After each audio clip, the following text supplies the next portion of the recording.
Everybody, welcome to another episode of Random Movie Talk. This is something I've decided to do again, and you know what? For all we know, let's just keep this going one episode a day. This one is gonna go up a couple days probably after, just because these things take a long time to do or to upload for whatever reason. Sorry. Yeah, for those who watched the first episode of this, I just randomly just talk about random movies. That one was movies I'd watched throughout in the day, and I think for this one, and for most of them, I'm just gonna give you the most random movie recommendations on the planet. And listen, everybody's movie taste is different. Like, I'm someone who, listen, I like a good amount of A24 movies, and then there are some where I watch where I'm just thinking, this is elitist bullshit.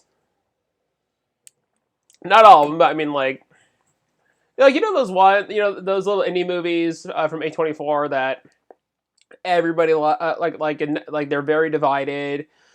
And if you like one, people go ah, and then if someone dislikes it, you still have people going ah. Like it's a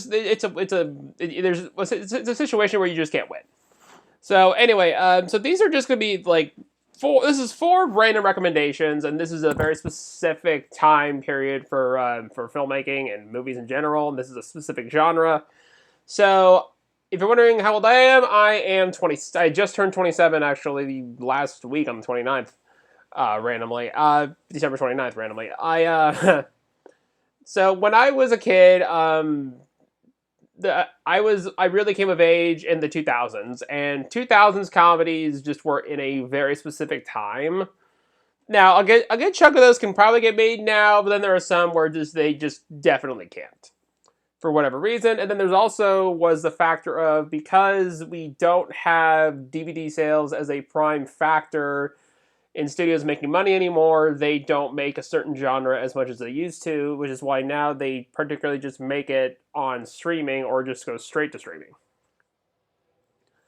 So these are just four random recommendations, and if you're cool with this, I'll just start now. This is one that I'm sure most people have seen at some point.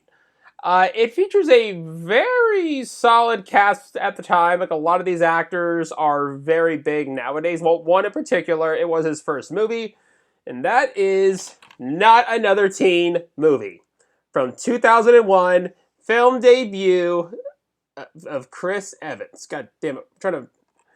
There we go. Sorry, Chris Evans, right there. Yeah. Captain America, boy. Over here, he's the popular jock. And listen, this is a really solid first movie to have on your resume.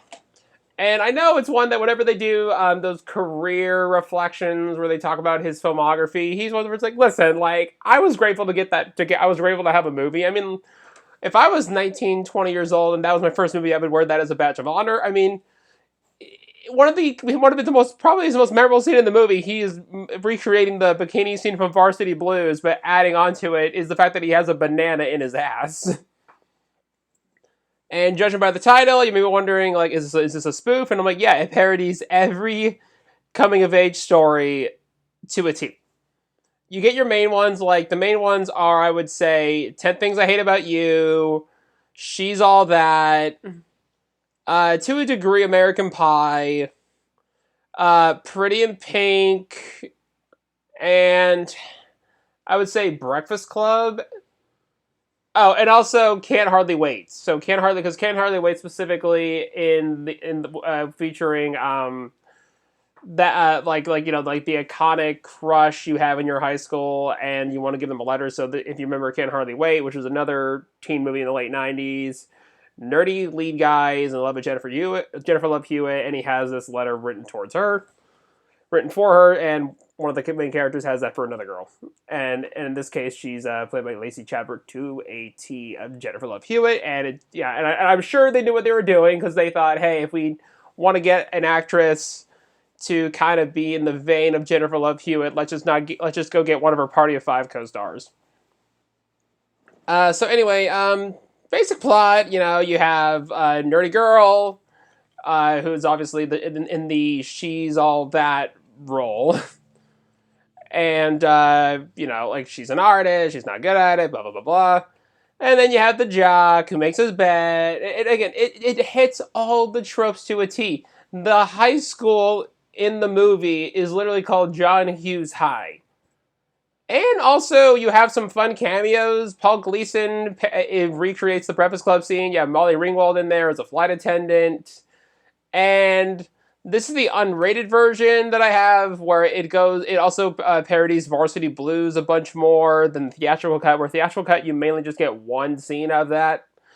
And also one of the side characters being in this case Reggie Ray instead of Billy Bob, both in both cases played by Ron Lester, the late great Ron Lester. And in the unrated version, you get one more scene of the Varsity Blues parody, where if anybody remembers Varsity Blues, you have the shot or the scene where they're doing the throwing contest and trying to knock beer cans off the top of the head. And so yeah, that was that one. Now this is one I know, unless you're a kid of the 2000s, you have no idea what this fucking movie is, because the movie came out and it did nothing. Nobody saw this movie, and I don't blame them for not seeing it. Because, listen, admittedly, the movie's not a great film, but if you're a kid of the 2000s like me, it's a very special gem for you. Because also, when I was a kid, I was a skateboarder. And that is Grind, people! Over there, you got Adam Brody. You got Mike Vogel, Jennifer Morrison, and Joey Kern, and also, Vince Vieluf right here, who is somebody that you would see a lot, pretty commonly in the late 90s and early to mid 2000s, and then for whatever reason I don't know if he just quit acting or he just was not able to book any more work, because he was in a lot of films that did not do well at the box office. Off the top of my head, I can think of, he was in American Werewolf in Paris, which tanked. Rat Race did not do super duper well. He was one of the villain. He was one of the co bad guys in the Harrison Ford flick Firewall, which wasn't well received, and I forget how well that did financially. And then also Grind, like I said, it did not do well at the box office at all. But listen, it's a fun road trip movie. 4 friends. They want to be pro skateboarders. They just graduated high school. They don't want to be stuck working in dead-end jobs for the rest of their lives. So they go on this cross-country road trip to possibly get famous. And it's directed by Casey LaScala, who at the time, and still is, a pretty busy movie producer. I mean, not on the level of, let's say, like, I'm trying to think of all the famous producers out there.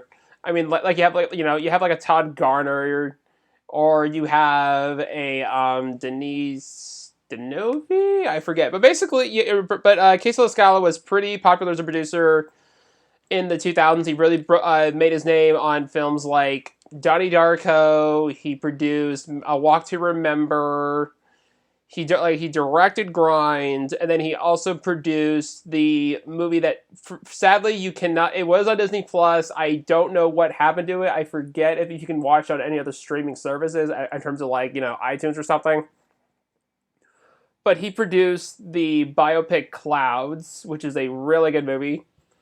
And he also worked on the Amityville The Awakening movie from 2017, which was not great. And he also produced the Russo brothers' directorial debut, Welcome to Collinwood. And this was, I believe, his first feature as a director, and it has a lot of cameos from different skateboarders. Also, coincidentally, quite a few Jackass cameos.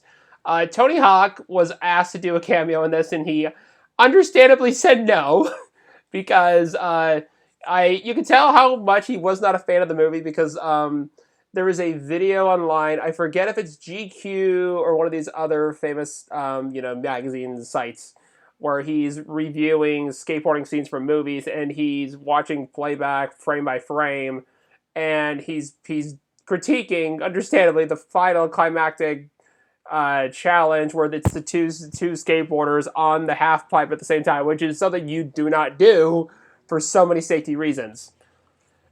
And yeah, I like it though. Listen, because this movie came out when I was like 7. I was born on December 20th, 1996. So this movie came out when I was almost 7, and it would play on HBO all the time. So this has nostalgia for me, and it has a really good... This movie's soundtrack was in my car for it was in my car's CD player for 4 years. And when I got rid of my 2000 Toyota Avalon, the CD for this movie was left in the car. And I was just like, ah, shit. But then it's like I had played that thing out so bad it would skip almost every other song. So, and if you were curious, like what kind of songs are or what kind of bands are on here, I mean, like the Donnas lead it off with "Too Bad About Your Girl." Then they and yeah, Boom by POD. Fly from the Inside by Shinedown is on there. Going Down on It by Hot Action Cop is on there, and a bunch of other really good songs from the early 2000s. And this next one is a very special movie if you're of a certain age, similar to like pretty much every movie that I'm talking about today. And because the lead of this film in the last few years has had not a great time in the public eye. She's someone who I wish nothing but the best, and I wish, she can just live her life, whatever the fuck she wants to do. But when you're someone of the late 90s and early 2000s, this is probably every kid during that time's first major crush. This was somebody who you watched every single day, and this was one of her first really big leading roles, and probably her most iconic leading role. Amanda Bynes in She's the Man. She's the Man is so special for so many different reasons. I mean, like for me, this is how I got introduced to the All-American Rejects, and I got to go see All-American Rejects a few months ago. And that was just so special because this movie ends with their song "Move Along," and this was also the breakout role for Channing Tatum. And Amanda Bynes famously fought for Channing Tatum to get the lead part. And because at the time, I don't know how much stuff Channing had on his resume. I know he had that episode of CSI Miami. I believe A Guide to Recognizing Your Saints was done. I forget if it had come out yet already. But she fought to have him as the lead, and she even said, I don't remember exactly hyperbole what she said, but I believe something along the lines of, like, trust me, this guy's going to be big.